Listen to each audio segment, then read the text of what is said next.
Esse óleo, ele era extremamente raro e caro. Extremamente raro e caro. A produção desse óleo era muito difícil. Muito difícil. Era extraído do tronco de árvores. E essas árvores, irmãos, elas foram plantadas pelo próprio Deus. Está na palavra de Deus isso. Essas árvores foram plantadas pelo próprio Deus. E lá na região de Israel, não existe mais dessas árvores. Elas foram todas extraídas. Foram todas consumidas. Existe mais para a Ásia, em outros lugares, tem. Mas ali naquela região não existe mais. Essa árvore foi extinta.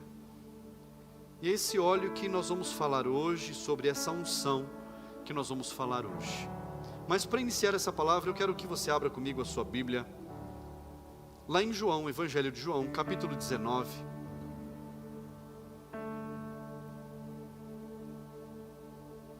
A partir do versículo 38. Evangelho de João, capítulo 19, versículo 38 em diante. Quem achou, diga amém. Glória a Deus. Depois disso, José de Arimateia, que era discípulo de Jesus, ainda que em segredo, porque tinha medo dos judeus, pediu a Pilatos permissão para tirar o corpo de Jesus. E Pilatos deu permissão. Então José de Arimateia foi e retirou o corpo de Jesus. E Nicodemos, aquele que anteriormente tinha ido falar com Jesus à noite, também foi, levando cerca de 35 quilos de um composto de mirra e aloés. Tomaram, pois, o corpo de Jesus e o envolveram em lençóis com os óleos aromáticos, como é de costume entre os judeus na preparação para o sepultamento. No lugar onde Jesus foi crucificado havia um jardim. Neste jardim havia um túmulo novo, no qual ninguém ainda tinha sido colocado. Ali, por causa da preparação dos judeus, e porque o túmulo ficava perto, colocaram o corpo de Jesus. Senhor, fala conosco nesta noite, Pai, que esta unção especial que virá sobre nós, meu Deus, provoque uma mudança e um recebimento de poder do alto, em nome de Jesus. Senhor, mais uma vez, fala conosco, amém. Assente-se no seu lugar. Aleluia. Irmãos, no texto que nós lemos, fala a respeito de um tempo pós-crucificação de Jesus, depois que Jesus havia morrido na cruz do Calvário, e estes dois homens, José de Arimateia e Nicodemos, foram cuidar do corpo de Cristo. Fala comigo, corpo de Cristo. José de Arimateia e Nicodemos. O que esses dois tinham em comum? José de Arimateia era um grande empresário, e ele servia a Jesus escondido. Ele não era discípulo que aparecia no meio do povo, ele servia a Jesus no oculto. E Nicodemos? Nicodemos também oficial, homem nobre, mas que ele foi procurar Jesus à noite, e era discípulo de Jesus, mas seguia Jesus de longe. Mas no momento em que precisou, os dois apareceram e atuaram em algo importante, que foi o sepultamento do corpo de Jesus. E por que o sepultamento do corpo de Jesus era importante? Se Jesus ia ressuscitar, depois de 3 dias Jesus estaria ressuscitado, por que o corpo precisava ser sepultado? Por que o corpo precisava ir para uma cova? Por que era importante isso? A gente já vai entender.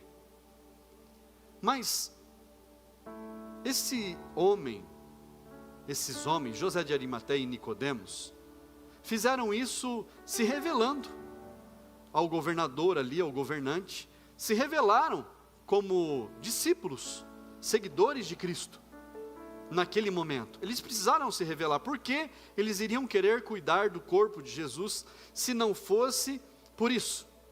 Eles não tinham outra intenção, ninguém tinha nenhuma intenção, tanto é que todos fugiram, todos correram, porque houve um grande terremoto, o céu escureceu, choveu, o véu do templo se rasgou, houve uma série de eventos na natureza, na morte de Cristo.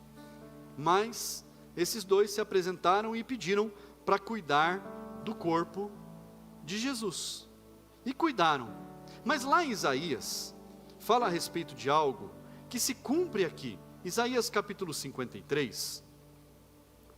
Isaías capítulo 53, versículo 9. Se você quiser abrir aí na sua Bíblia, você pode acompanhar comigo. Isaías 53, 9, diz assim: designaram-lhe a sepultura com os ímpios, mas com o rico esteve na sua morte, embora não tivesse feito injustiça, e nenhum engano fosse encontrado em sua boca. Olha só, Jesus foi colocado numa sepultura, dois homens ricos, de posses, autoridades, eles recolheram o corpo de Jesus, cuidaram do corpo, embalsamaram com aqueles óleos que eles levaram e colocaram numa cova, numa sepultura nova. Numa sepultura nova. Não tinha sido usada. Foi numa sepultura nova. E estes homens, irmãos, a palavra de Deus, ela fala que para o peso desse óleo, desse composto de mirra e aloés, tanto a mirra como esse óleo chamado aloés, que é o extrato da madeira, do tronco da árvore, eles eram muito caros. Eu já falei da mirra aqui, lá no começo da campanha.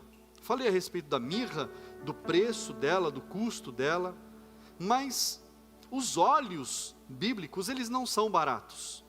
Não eram naquele tempo, não são no tempo de hoje. Não muda isso. Mas esse em especial, ele era raro, extremamente caro. E a palavra de Deus diz que eles levaram 35 quilos. 35 quilos de um composto desses óleos. E era óleo puro, irmãos. Não era óleo como é no dia de hoje, que ele é diluído. Era óleo puro, era a essência. 35 quilos. Quando você leva para casa um frasco desse, você está levando em torno de 5 gramas. 5 gramas, 6 gramas. Não passa disso. É tão leve que se você largar no bolso, você nem percebe. 5 gramas. Se você pegar a sua aliança de casamento, talvez ela tenha mais ou menos o mesmo peso. E contando o frasco. Olha só. Mas eles levaram 35 quilos desse composto de mirra e aloés. A palavra de Deus não fala a quantidade de cada um, mas independente da quantidade, isso era caríssimo. E pelo peso, era avaliado em 30 mil denários. 30 mil denários. O salário de um trabalhador por dia, variava entre 1 a 3 denários. Salário de um trabalhador por dia. Então, 30 mil denários, que é o que isso aqui está avaliado, que foi usado para envolver o corpo de Jesus, levava mais ou menos, alguns estudiosos dizem 5 anos de trabalho, economizado 100%. Outros estudiosos dizem que seria pelo menos 100 anos de trabalho de uma família para poder juntar esse recurso. Então, 5 anos é bastante dinheiro, irmãos? É ou não é? Que seja 5. Vamos pensar que são 5 anos. É muito recurso. Concorda comigo? É um recurso gigantesco, irmãos. Pensa no seu salário, mês a mês, multiplicado por 12. Não, você tem 13º, multiplicado por 13. Multiplicado por 5. Faz as contas, quanto dá isso? É isso aí que valia. Aquela essência dos óleos que foram levados para Jesus. Isso se cumpre daquilo que foi profetizado em Isaías, que disse que no meio dos ricos ele estaria, na sua morte, ele estaria com os ricos. E Jesus, o corpo de Cristo é envolvido por esses olhos. Mas há algo muito especial aqui. O óleo de aloés, a árvore do óleo de aloés foi plantada pelo próprio Deus. Como isso? Como isso? Está lá no começo de tudo. Mas, para você entender, lá em Números capítulo 24, para você registrar aí, Números 24, versículo 6, olha o que diz. São como os vales que se estendem, aqui é uma profecia, como jardins à beira dos rios, como árvores de sândalo que o Senhor plantou, como cedros junto às águas. Essa árvore de sândalo é a que dá o óleo de aloés. A árvore de sândalo que o Senhor plantou. Deus havia plantado essa árvore lá no começo de tudo, no início da formação do mundo, e lá quando Cristo morre, então, o extrato da resina daquela árvore é usada como embalsamento para o corpo de Cristo. Algo caríssimo. A árvore precisava ser tombada, precisava ser aquecida, colocada debaixo da terra. Pegava-se todo o podre daquela árvore, que não era fedido, se tornava cheiroso, ia para um forno, para extrair a essência. Era um processo muito complicado. Quem que inventou o processo? O próprio Deus deu a receita. Irmãos, mas por que eu estou falando de tudo isso? Para você entender o início dessa mensagem, para você saber o quanto isso é importante. Porque esse óleo de aloés, ele representa na Bíblia beleza, embelezamento. Olha que bonito. Mas a unção que você vai receber não é para você ficar mais bonito, porque aí é um milagre grande. Mas para as mulheres está tudo certo. Mas é para você receber poder. O óleo de aloés também representa poder. Poder que vem do alto. A unção que vem do alto.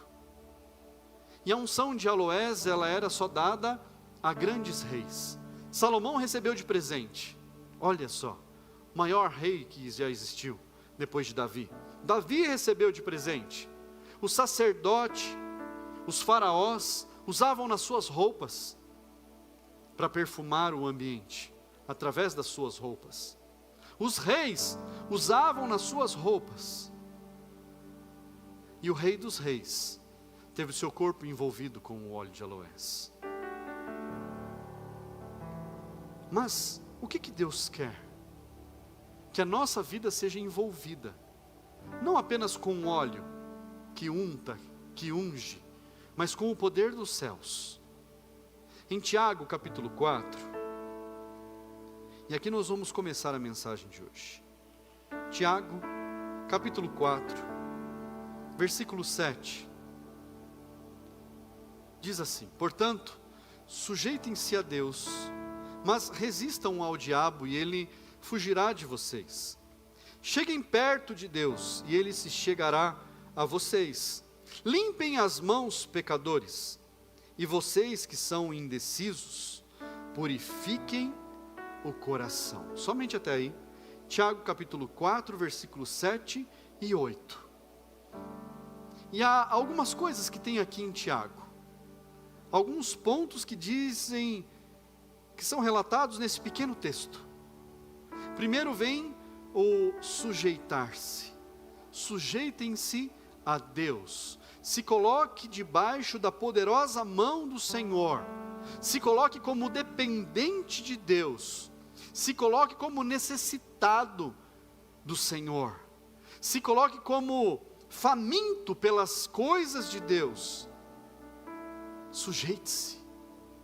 Se coloque debaixo da vontade do Senhor.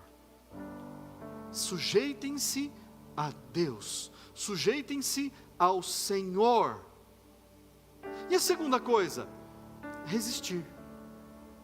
Resistam ao diabo. Resistam ao mal. Crie força. Se eu me sujeito a Deus, eu já estou coberto por Ele. Deus já me envolve com as suas poderosas asas. A palavra de Deus diz que Deus é como a galinha que aninha os seus filhotes debaixo das suas asas. Assim é Deus, Deus nos coloca debaixo da proteção das suas asas. Se nós nos sujeitamos a Ele, Deus nos protege. Se nós nos sujeitamos a Ele, Deus nos sustenta. Se nós nos sujeitamos a Ele, Deus nos guarda. E nós crescemos envolvidos pela glória dEle. Ele nos envolve. Mas nós precisamos criar resistência. Resistir ao diabo. E a resistência, irmãos, é no caminhar com Cristo. É no estar firme. É dar um passo atrás do outro, sem vacilar, sem olhar para trás. A palavra de Deus diz que aquele que põe a mão no arado e olha para trás, não está apto para andar no caminho. Não está apto para fazer o que precisa ser feito. Porque se eu coloco a mão no arado, se eu quero servir, se eu quero fazer, eu preciso estar firme.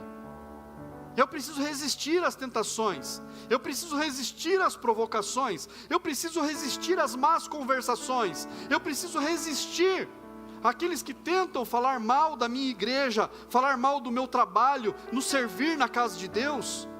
Eu preciso rejeitar as porcarias que querem jogar em cima de mim. Eu preciso colocar isso para fora. Eu não posso permitir que essas coisas entrem na minha vida.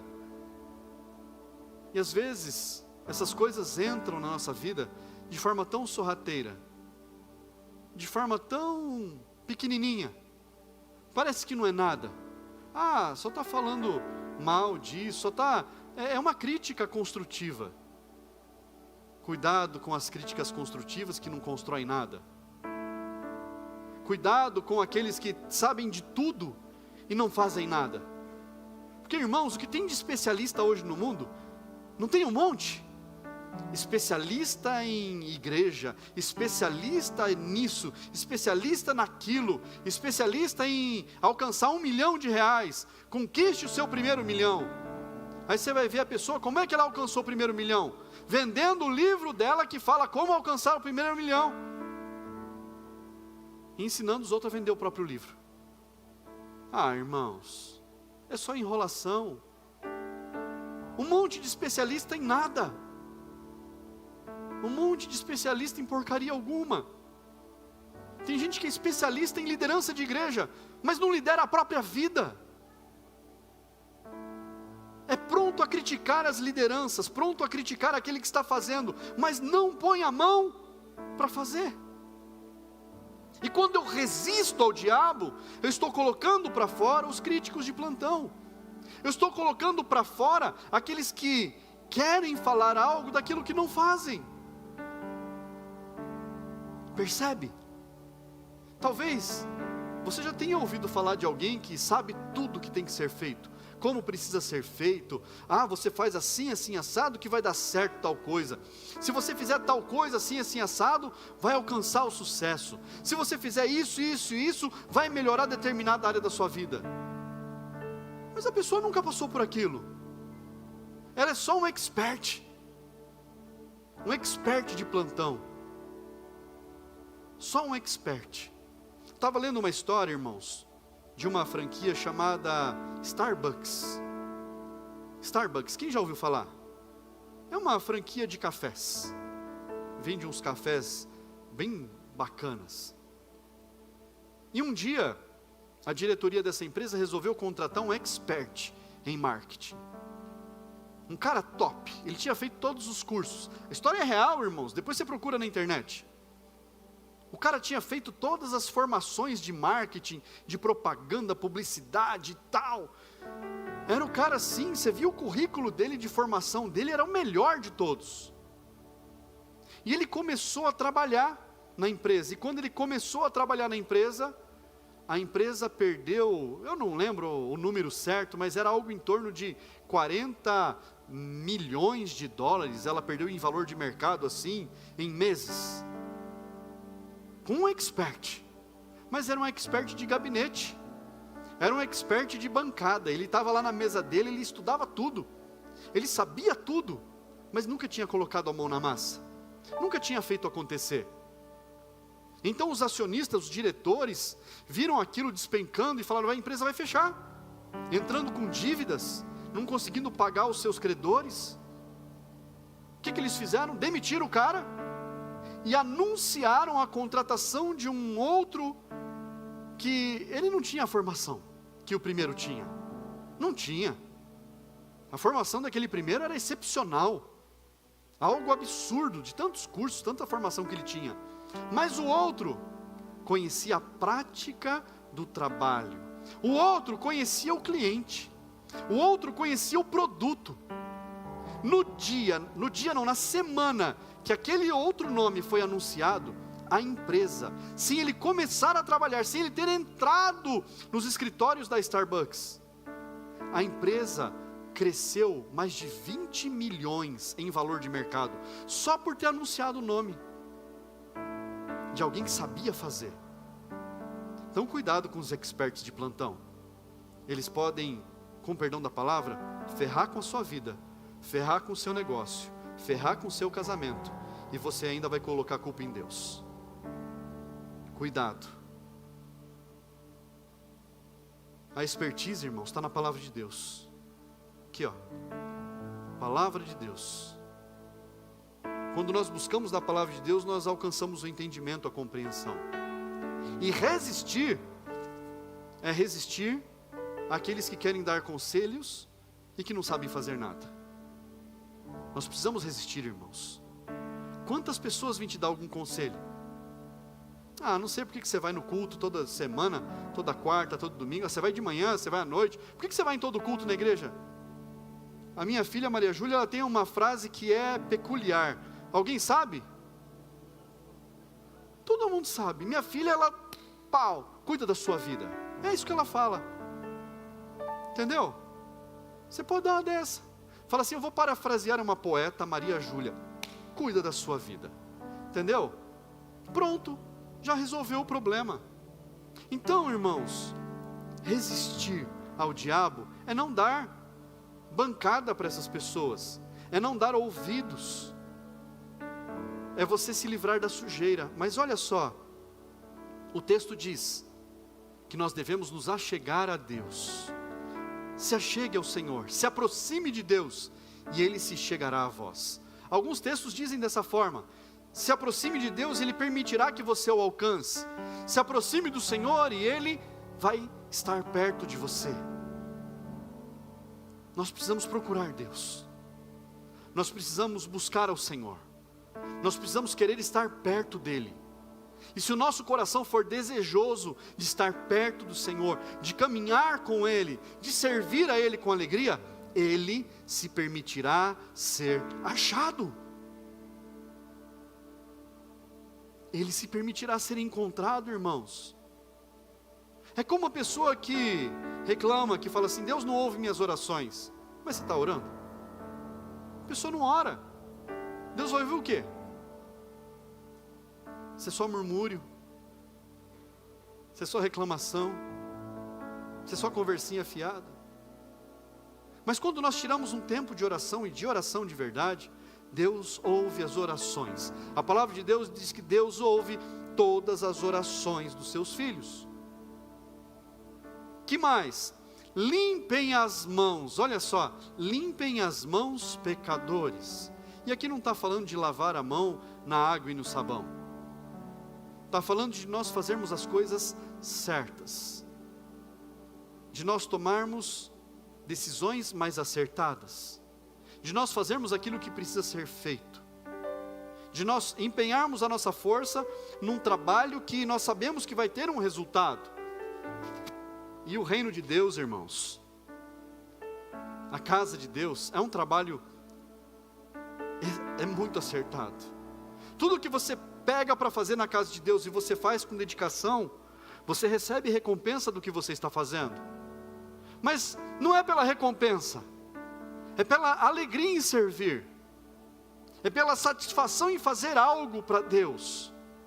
Pastor, mas fazer algo na casa de Deus é servir a Deus? É claro que é. Tudo que eu faço na casa de Deus é servir a Deus. Todo e qualquer trabalho que eu faço na casa de Deus, eu estou servindo a Ele. Mas eu não posso servir Deus lá fora? Deve. Dentro, pode. Lá fora, deve. Com certeza.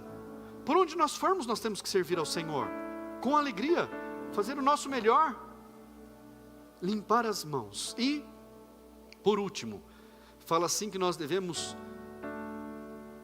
indecisos. Olha só, e vocês que são indecisos, purifiquem o coração. Espera aí, o que a indecisão tem a ver com a purificação do coração? O que esse texto está dizendo? Por que o indeciso precisa purificar o coração? Porque um coração sujo, um coração corrompido, não é capaz de acertar nas decisões. Não é capaz de tomar uma decisão certa. Então como é que eu faço? Está aqui, ó. Sujeitem-se a Deus, mas resistam ao diabo. Está aqui. Que mais? Cheguem perto de Deus, Ele se chegará a vocês. Limpem as mãos, pecadores. E vocês que são indecisos, purifiquem o coração. Se o coração está sujo, se o coração está peludo, tem um pastor amigo meu que fala de coração peludo, que tem que ser um coração que não tem pelo. Limpa, tira o mofo, tira a sujeira, tira as coisas erradas, substitui, faz um detox do coração, faz uma limpeza do coração, começa a consumir coisas boas, colocar um louvor para ouvir dentro de casa, substituir as músicas porcaria do mundo, por coisas boas, por músicas boas, que vão edificar a alma, que vão edificar o lar, que vão abençoar a casa. Ao invés de deixar lá num jornal, não sei nem que horas mais passa aqueles jornais sangrentos lá com notícias absurdas, que só causam mal para nós, coloca uma pregação, põe alguém lá falando uma palavra de Deus dentro da sua casa, ouve lá enquanto, sei lá, você está fazendo uma arrumação, antes da janta, depois da janta, sei lá, no momento que você vai ficar lá na sua sala, põe uma mensagem de Deus para você ouvir, algo que vai mudar as condições do seu coração. Irmãos, não é uma faxina que você faz, contrata uma faxineira, ela vai lá, faz aquela faxina na casa, é um dia, está tudo limpinho, maravilhoso, um brinco, você fala, meu Deus do céu, quem que morava nessa casa, mudou todo mundo. Não, não é uma faxina, é aos poucos. O tratar do coração é dia após dia, semana após semana, e é todo dia, fala comigo, todo dia. Aleluia. 2 Coríntios, capítulo 2, 2 Coríntios capítulo 2, fala a respeito de algo limpo, purificado, bem cuidado. Versículo 15, diz assim, porque nós somos para com Deus o bom perfume de Cristo, tanto entre os que estão sendo salvos, como entre os que estão se perdendo. Nós somos para com Deus o bom perfume de Cristo, tanto para aqueles que estão sendo salvos, quanto para aqueles que estão se perdendo. Nós somos o bom perfume de Cristo, dentro da casa de Deus, servindo, fazendo, andando junto, dando o braço, a mão um para o outro, fortalecendo o próximo, dando uma palavra de ânimo, quanto para aqueles que estão lá fora, quantos para aqueles que estão caminhando para a perdição.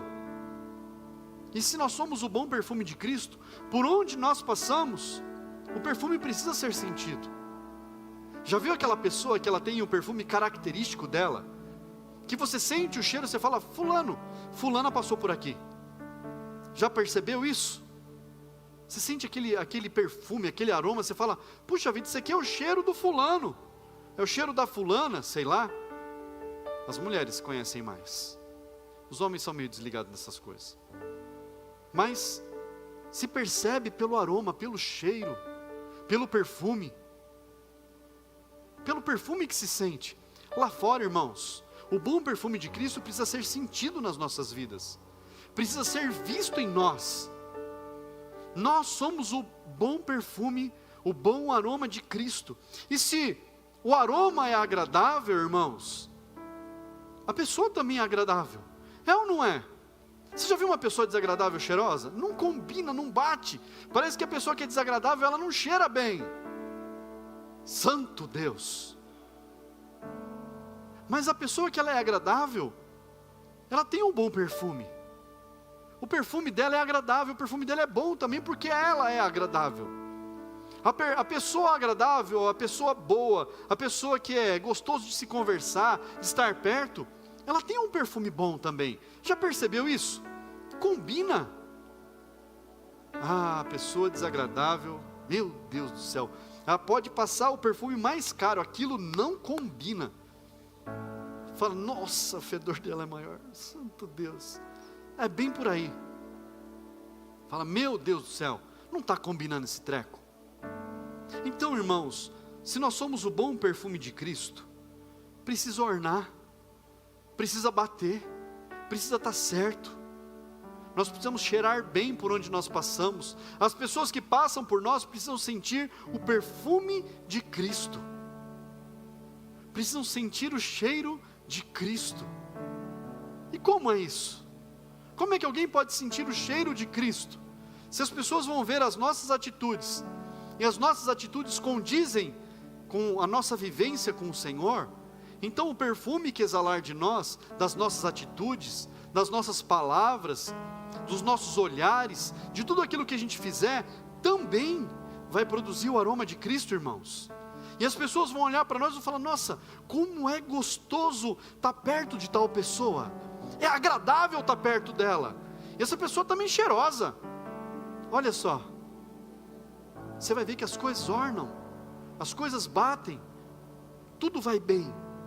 Mas se nós somos o bom perfume de Cristo, Ele nos perfuma para que nós possamos passar à frente isso.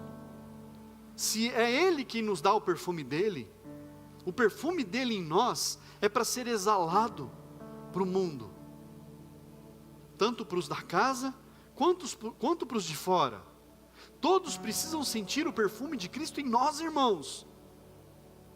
Percebe que quando eu olho, é mais rápido de eu perceber algo, mas sentir o aroma é só para quem está perto. Quem está longe não sente. É só para quem está andando junto. É só para quem quer caminhar junto. Sentir o aroma, sentir o perfume, é só para quem está andando junto. Para quem você está chegando perto. São esses que sentem o bom perfume de Cristo em nós. Quando nós caminhamos junto, quando nós nos dedicamos, quando nós nos empenhamos, quando nós nos doamos, quando nós amamos o nosso próximo como a nós mesmos, então as pessoas vão sentir o bom perfume de Cristo. Evangelho de Lucas, capítulo 10. O Senhor nos capacita, irmãos, para nós caminharmos com Ele. Lucas capítulo 10, versículo 19.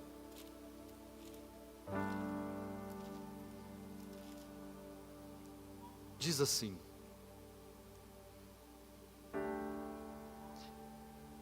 eis que eu dei a vocês autoridade para pisar em cobras e escorpiões, e sobre todo o poder do inimigo, e nada, absolutamente, lhes causará dano.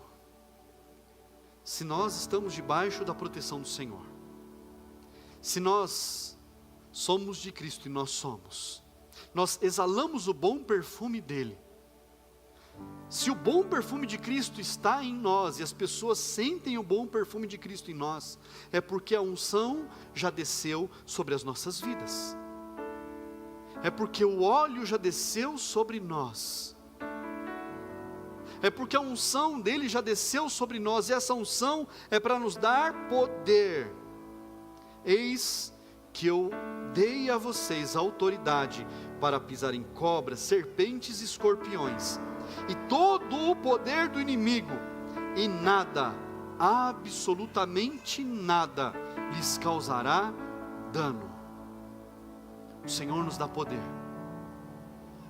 O Senhor nos Há poder, irmãos, da unção dele. E você nessa noite vai receber da unção do Senhor. A unção rara de aloés. Você vai receber sobre a sua vida o poder de Deus para você pisar serpentes, escorpiões, para você pisar em todo o poder do inimigo, para pisar.